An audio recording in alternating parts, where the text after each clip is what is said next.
জামাই ষষ্ঠী উপলক্ষে কোনোদিনও অন্তরাদের বাড়িতে যায়নি সৌনক। বিয়ের পর থেকে অন্তরা সৌনকের বাবা মায়েরা তাদের ছেলেবৌমার ফ্ল্যাটে এসে দিনটা উদযাপন করতেন হইহুল্লোড় করে।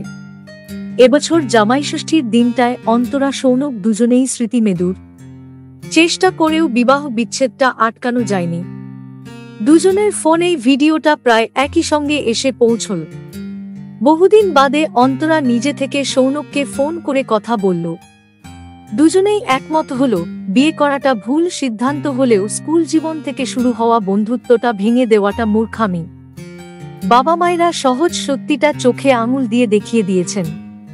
আজকের দিনটাও গত ৩ বছরের মতোই অন্তরা সৌনকের বাবা মা একসঙ্গে নিজেদের মতো করে উদযাপন করে ভিডিও তুলেছেন।